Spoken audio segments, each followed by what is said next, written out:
ये आपके जनसत्ता का आज का संपादकीय पाठ है। देखिए, संपादकीय पाठ ये आर्टिकल, एडिटोरियल आपको प्रारंभिक परीक्षा, मुख्य परीक्षा और इंटरव्यू हर जगह मदद पहुंचाते हैं। चाहे आप लोग सिविल सर्विस एग्जाम की तैयारी कर रहे हो या फिर किसी स्टेट पीसीएस एग्जाम की तैयारी कर रहे हो, इन्हें जरूर पढ़ा करिएगा। केवल वही व्यक्ति उत्तम रूप से कार्य करता है जो पूर्णतः निस्वार्थी है, जिसे ना तो धन की लालसा है और ना ही कीर्ति की। एक किसने कहा है? स्वामी विवेकानंद ने कहा है। ऊर्जा सुरक्षा में समानता का सवाल। और इस समय आप देख रहे हैं कि ईरान अमेरिका का जो युद्ध चल रहा था, जिसके कारण आप देख रहे हैं कि दुनिया भर में संकट बना हुआ था, वो उस पर समझौता हो गया, ऐसा भी कहा जा रहा है। अब ये समझौता कब तक टिका रहेगा ये तो आने वाला वक्त बताएगा। लेकिन हमारे देश में भी आप देखिए, पेट्रोल डीजल के दाम बढ़े, गैस के दाम बढ़े। भारत की ऊर्जा नीति इस समय एक ऐसे मोड़ पर खड़ी है जहां उपलब्धियों के चमकदार आंकड़े और वितरण की जमीनी वास्तविकताएं साथ साथ दिखाई देती हैं। पिछले एक दशक में देश ने बिजली उत्पादन, ग्रिड विस्तार और अक्षय ऊर्जा के क्षेत्र में उल्लेखनीय प्रगति की है। मगर किसी भी लोकतांत्रिक समाज के लिए असली प्रश्न केवल यह नहीं होता है कि वह कितनी बिजली पैदा कर रहा है, बल्कि यह भी होता है कि उस बिजली का लाभ किसे और कितनी समानता के साथ मिल रहा है। इसी बिंदु पर उत्पादन और वितरण, उपलब्धि एवं अधिकार और विकास तथा समानता के प्रश्न एक दूसरे से टकराते हैं। ऊर्जा सुरक्षा की दिशा में मिली सफलताओं को ऊर्जा न्याय में बदल पाना आज भारतीय ऊर्जा नीति की सबसे बड़ी परीक्षा है। बिजली उत्पादन के मोर्चे पर उपलब्धियां निर्विवाद हैं। केंद्रीय विद्युत प्राधिकरण और विद्युत मंत्रालय के अनुसार 31 जनवरी 2026 तक देश की कुल स्थापित बिजली उत्पादन क्षमता 5,20,511 मेगावाट तक पहुंच चुकी थी, जो वर्ष 2013-14 के लगभग 224 गीगावाट के स्तर की तुलना में दोगुने से भी अधिक है। कुल स्थापित क्षमता में गैर जीवाश्म स्रोतों की हिस्सेदारी 52% से ऊपर पहुंच चुकी है और नवीकरणीय ऊर्जा क्षमता 273 गीगावाट के आसपास है। पिछले वित्तीय वर्ष के शुरुआती 10 महीनों में 52,537 मेगावाट नई क्षमता जोड़ी गई है और जिसमें अधिकांश योगदान अक्षय ऊर्जा का रहा है। राष्ट्रीय ग्रिड अब 242 गीगावाट की रिकॉर्ड मांग को संभालने में सक्षम है। इन उपलब्धियों ने भारत को वैश्विक ऊर्जा संक्रमण के अग्रणी देशों में शामिल किया है। लेकिन क्या राष्ट्रीय ग्रिड की यह विचुरता हर नागरिक के लिए भी उतनी ही वास्तविक और विश्वसनीय है जितनी वह सरकारी आंकड़ों में दिखाई देती है? माना कि देश में सार्वभौमिक घरेलू विद्युतीकरण का लक्ष्य लगभग हासिल किया जा चुका है, मगर बिजली का मीटर लगा देना और गुणवत्तापूर्ण आपूर्ति एक ही बात नहीं है। शहरी क्षेत्रों में औसतन 23 घंटे और ग्रामीण क्षेत्रों में लगभग 21 घंटे बिजली उपलब्ध होने के सरकारी दावों के बावजूद जमीनी वस्तु स्थिति को नजरअंदाज नहीं किया जा सकता है। देश के अनेक सुदूर ग्रामीण क्षेत्रों, आदिवासी अंचलों और पहाड़ी इलाकों में आज भी मामूली तकनीकी खराबी के बाद बिजली आपूर्ति लंबे समय तक बाधित हो जाती है। शहरों में ट्रांसफार्मर खराब होने पर मरम्मत अपेक्षाकृत तेजी से होती है, जबकि दूरस्थ ग्रामीण क्षेत्रों में यह प्रक्रिया अधिक समय लेती है। कृषि क्षेत्र में बिजली की अनिश्चित उपलब्धता किसानों की उत्पादकता को प्रभावित करती है। अनेक राज्यों में कृषि और घरेलू फीडरों के पृथक्करण का कार्य अभी भी अधूरा है। ऊर्जा क्षेत्र की यह विषमता वितरण व्यवस्था में और स्पष्ट दिखाई देती है। महानगरों और बड़े औद्योगिक केंद्रों में बिजली आपूर्ति की गुणवत्ता अपेक्षाकृत बेहतर है। निजी वितरण कंपनियों के प्रवेश के बाद कई शहरों में उपभोक्ता सेवाओं, शिकायत निवारण और बिलिंग व्यवस्था में सुधार हुआ है। लेकिन इससे यह निष्कर्ष नहीं निकाला जा सकता है कि ऊर्जा वितरण की चुनौतियां समाप्त हो गई हैं। हाल के वर्षों में बड़े महानगरों ने लागत से अधिक बिल वसूलने, भीषण गर्मी और चरम मौसम की परिस्थितियों में ग्रिड विफलताओं का सामना किया है। इससे स्पष्ट है कि ऊर्जा अवसंरचना को केवल दक्षता के आधार पर नहीं, आपदा सहिष्णुता के आधार पर भी परखा जाना चाहिए। इस स्थिति को समझने के लिए उन वितरण कंपनियों को भी देखना होगा जिन पर बिजली को अंतिम उपभोक्ता तक पहुंचाने की सबसे बड़ी जिम्मेदारी है। वर्षों तक घाटे और बढ़ते कर्ज से जूझने के बाद कई सरकारी बिजली कंपनियां अब बेहतर वित्तीय प्रदर्शन कर रही हैं। तकनीकी और वाणिज्यिक नुकसान में कमी आई है। बकाया राशि के प्रबंधन में भी सुधार हुआ है। मगर किसी वितरण कंपनी की सफलता केवल उसके वही खाते से नहीं आंकी जा सकती है। उसकी वास्तविक कसौटी यह है कि वह आर्थिक रूप से कमजोर लोगों तक कितनी गुणवत्तापूर्ण बिजली पहुंचा पा रही है। और आप देखिए, वित्तीय सुधारों के बावजूद कई राज्यों में सब्सिडी भुगतान में देरी, जर्जर स्थानीय अवसंरचना, राजनीतिक हस्तक्षेप, कमजोर वसूली प्रणाली जैसी चुनौतियां बनी हुई है। नतीजा यह है कि राष्ट्रीय औसत में सुधार के बावजूद अनेक क्षेत्रों में सेवा की गुणवत्ता अब भी संतोषजनक है। दरअसल सेवा गुणवत्ता में यही असमानता उस बड़े नीतिगत प्रश्न की ओर संकेत करती है कि आखिर ऊर्जा व्यवस्था का उद्देश्य केवल बिजली बेचना या उसे एक सार्वजनिक अधिकार के रूप में उपलब्ध कराना भी है। यही ऊर्जा न्याय का संवेदनशील प्रश्न सामने आता है। जब बिजली की मांग उपलब्धता के बराबर पहुंचने लगे या आपूर्ति पर दबाव बढ़े, तब प्राथमिकता किसे मिलनी चाहिए? बड़े उद्योगों को जो आर्थिक विकास और रोजगार का आधार है, या ग्रामीण अस्पतालों को, स्कूलों को, सिंचाई प्रणालियों और छोटे कस्बों को, जिनके लिए बिजली विकास ही नहीं बल्कि जीवन और आजीविका की बुनियादी आवश्यकता है। व्यवहारिक स्तर पर राज्य और उसकी संस्थाएं प्रायः उन क्षेत्रों को प्राथमिकता देती हैं जो आर्थिक वृद्धि, औद्योगिक उत्पादन, राजस्व सृजन में अधिक योगदान करते हैं। और इसके अपने तर्क हो सकते हैं, लेकिन केवल आर्थिक उत्पादकता के आधार पर ऊर्जा का वितरण सामाजिक न्याय की कसौटी पर हमेशा उचित नहीं ठहराया जा सकता है। और शिक्षा, स्वास्थ्य, सिंचाई, रोजगार, गरिमापूर्ण जीवन के लिए बिजली एक बुनियादी शर्त है। इसलिए ऊर्जा सुरक्षा और ऊर्जा न्याय को एक दूसरे के प्रतिद्वंदी नहीं बल्कि परस्पर पूरक लक्ष्यों के रूप में देखना होगा। यदि ऊर्जा व्यवस्था का पूरा ढांचा केवल लाभ, राजस्व और बाजार दक्षता के मानकों से संचालित होगा तो समाज के वे हिस्से अनिवार्य रूप से पीछे छूट जाएंगे जिनके लिए बिजली विकास का नहीं जीवन का प्रश्न है।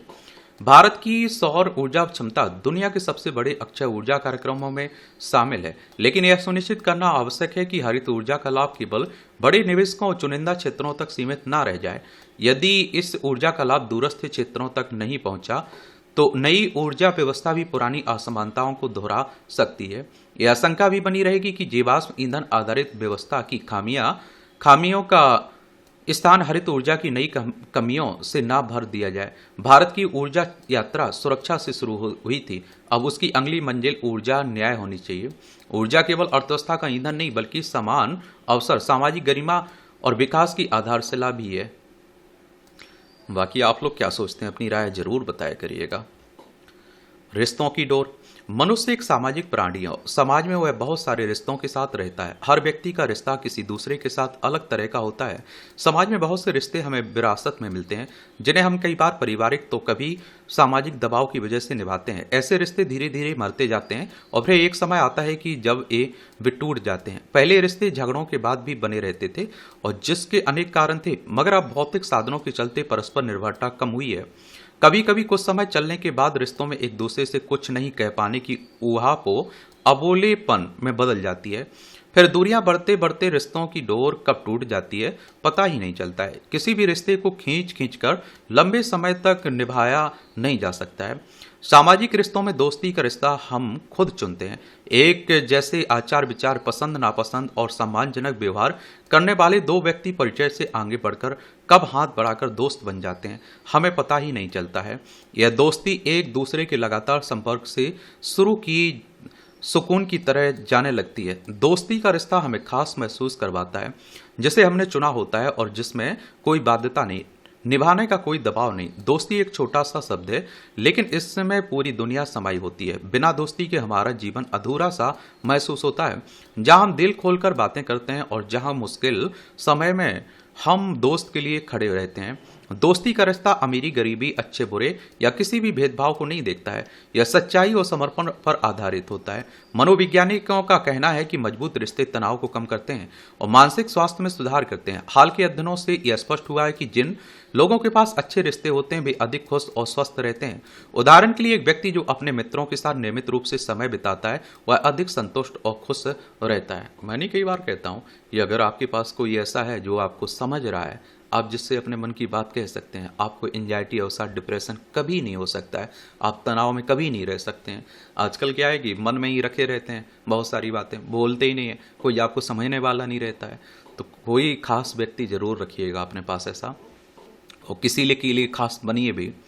दो दोस्त बहुत कुछ समानता रखते हुए भी भिन्न होते हैं, इसलिए दोस्ती एक कला है जिसमें हर व्यक्ति एक दूसरे की निजता का सम्मान करता है, उसे प्रेरित करता है, उसके सुख दुख का साथी होता है। मगर बहुत निकटता होने के बावजूद हर व्यक्ति का एक निजी कोना भी होता है जिसमें प्रवेश करना वर्जित होता है। इसलिए दूसरों को सुनना समझना बहुत आवश्यक है। दूसरों की निजता का सम्मान करना बहुत जरूरी है। कई बार हम किसी दूसरे के अंदर की आवाज सुने बिना अपनी इच्छाएं उस पर लादने लगते हैं, जिससे व्यवहारिक समस्याएं पैदा होने लगती हैं। मगर रिश्तों की मजबूत डोर तो दिलों से बंधी होती है, जिसे कोई भी अलग नहीं कर सकता। दोस्ती पर कितने ही गीत बने, फिल्में बनी, जिन्होंने दोस्ती की मिसाल पेश की, मौन को पढ़ना सिखाया। दोस्ती कहने भर का शब्द नहीं है, महसूस करने का रिश्ता है। यह एक गंभीर चिंतन का विषय है कि हमें अपने रिश्तों को कैसे सहेजना है। रिश्तों को नियमों में नहीं बांधा जा सकता है, दोस्ती करना सिखाया नहीं जा सकता है। एक समय के बाद हम कभी कभी दूसरे दोस्त से पहले जैसे व्यवहार की अपेक्षा करने लगते हैं। जो व्यवहार हमें पहले मिलता था, हमें वही व्यवहार चाहिए होता है। हम यह क्यों भूल जाते हैं कि दोस्त भी एक व्यक्ति है और उसमें भी हर दिन बदलाव हो रहा है, शरीर का, भावनाओं का, उसकी स्थितियों का और आवश्यकताओं का। इसलिए पहले जैसी मांग की अपेक्षा कई बार हमें और दोस्त दोनों को असमंजस में डाल देती है। दो मित्रों के बीच संवाद एक दूसरे को समझने और सामंजस्य स्थापित करने में मदद करता है। फिर भी कई बार जब हम किसी व्यक्ति से किन्हीं कारणों से दूर होना चाहते हैं, उसे भी सहजता से स्वीकार करना चाहिए और इसमें दूसरे की इच्छा सर्वोपरि है। लेकिन ऐसे में कई बार जब हम दूसरों पर अपना हक जताने लगते हैं तो रिश्ते में दरार पड़ने लगती है और यह स्थिति कई बार इतनी बढ़ जाती है कि दोस्ती दुश्मनी में बदल जाती है। जो आज हमारे दोस्त हैं वही कल दुश्मन हो जाते हैं। मगर हम यह क्यों भूल जाते हैं कि हर व्यक्ति की मानसिक स्थिति, आवश्यकता हमेशा एक सी नहीं रहती। आज जो उसकी पसंद है हो सकता है कल वह ना हो। हमें रिश्तों के प्रति सहज रहना चाहिए। आपसी समझ और स्वतंत्रता बहुत जरूरी है। किसी भी रिश्ते में अगर कोई नहीं रहना चाहता हो तो उसे सहजता से स्वीकार करना चाहिए। जब चुनने की स्वतंत्रता है तो अलग होने की क्यों नहीं। बिना किसी को आहत किए हमें खुद को उस रिश्ते से बाहर निकाल सकते हैं। यह दोनों के सम्मान को बनाए रखेगा और उन्हें आगे बढ़ने का अवसर भी देगा। ये आप देखिए टिप्पणियां छोटी छोटी, इन्हें पढ़ लिया करिएगा। इसकी पीडीएफ आपको एजुकेशन सर्कल प्लेटफॉर्म है ना, वहां डाल दी जाती है। राहत की उम्मीद। अमेरिका और ईरान के बीच संघर्ष को समाप्त करने तथा हॉर्मुज जलमार्ग को फिर से खोलने पर बनी सहमति भारत समेत दुनिया के कई देशों के लिए संकट से राहत मिलने की दिशा में एक महत्वपूर्ण कदम है। द्विपक्षीय शांति समझौते पर 19 जून को स्विट्जरलैंड में हस्ताक्षर किए जाने का प्रस्ताव है। इसके लागू होने से निश्चित तौर पर वैश्विक आपूर्ति श्रृंखला फिर से बहाल हो जाएगी, जिससे खासकर वैश्विक ऊर्जा बाजार पर दबाव कम होगा और ऊर्जा की पर्याप्त उपलब्धता के साथ साथ इसकी कीमतों में भी गिरावट आएगी। मगर अमेरिका ईरान के बीच इस सहमति को अभी उम्मीद के तौर पर ही देखा जा रहा है, क्योंकि पश्चिम एशिया में युद्ध शुरू होने के बाद से दोनों पक्षों के रुख में जिस तरह की अनिश्चितता देखी गई, उस लिहाज से इस समझौते के सिरे चढ़ने को लेकर अभी पूरी तरह भरोसा करना मुश्किल है। संशय इसलिए भी बना हुआ है क्योंकि अंतिम समझौते के नियम और शर्तें अभी औपचारिक रूप से सार्वजनिक नहीं की गई। दोनों पक्षों में से कौन इसमें अड़ंगा लगा दे, इस बारे में कुछ कहा नहीं जा सकता है। एक तो आप देखते हैं कि दोनों में भरोसे की कमी है, तो कह पाना बड़ा मुश्किल है कि भरोसा कब टूट जाए। और ये आप देख रहे हैं कि हमारी प्यारी पृथ्वी है, इसमें आप देखेंगे ये हमारा प्यारा भारत है, चाइना, रूस, यूक्रेन है, ये आप देखेंगे ईरान है, तेहरान इसकी राजधानी है, ये फारस की खाड़ी है, ये ओमान की खाड़ी। यहाँ आप लोगों को हॉर्मुज जलडमरू देखने को मिल जाएगी। यहाँ से आवाजाही रुकी हुई थी ना।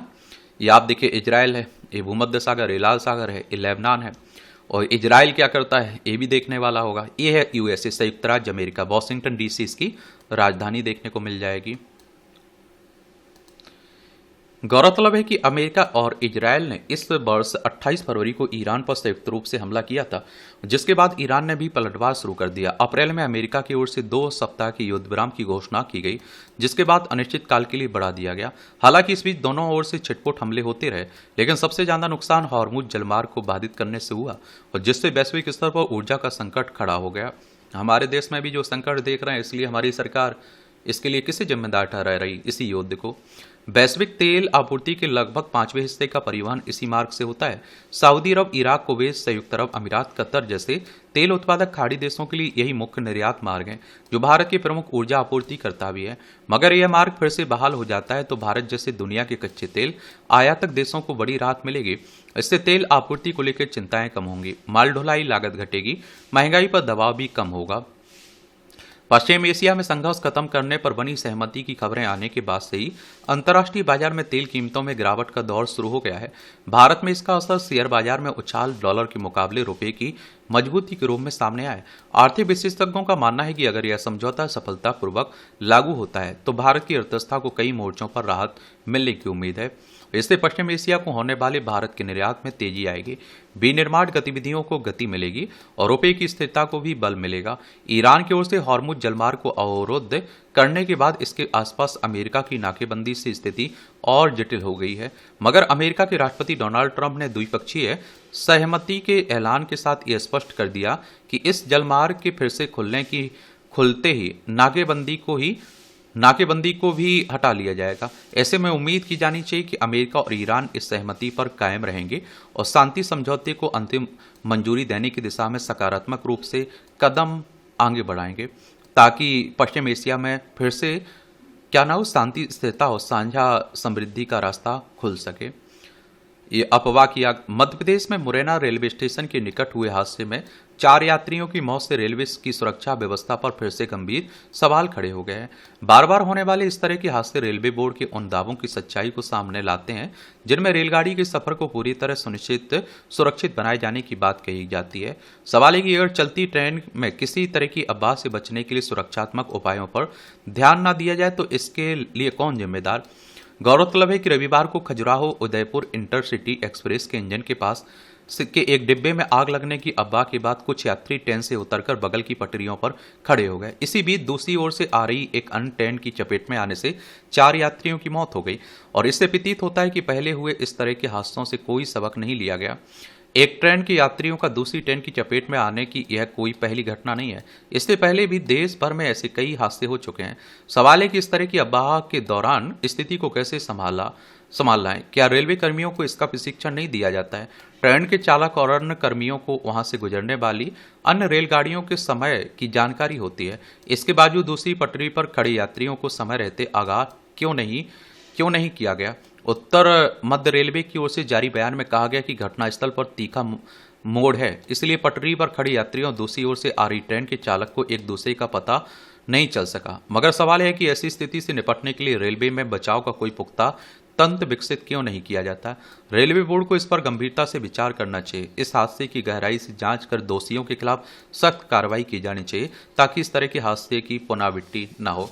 मुझे तो लगता है कि आम इंसान का मरना आजकल इस तरह की दुर्घटनाएं आम हो गई हैं। ना तो इस पर कोई कदम ही नहीं उठाता है, कोई सीख भी नहीं लेता है कि आगे इस तरह की कोई घटना ना हो। वो तो सोच लेते हैं ना कि अरे ठीक है, हो गए ना, मर जाने ददीजिए। ऐसी परिस्थिति बन गई देश में, क्योंकि कई हादसे इस तरह के होते रहते हैं। ये आप देखिए, मध्य प्रदेश से भोपाल इसकी राजधानी है। 1 नवंबर 1956 में इसकी स्थापना हुई थी, राज्य बनाया गया था। इसकी सीमा उत्तर प्रदेश, राजस्थान, गुजरात, महाराष्ट्र, छत्तीसगढ़ से लगती है।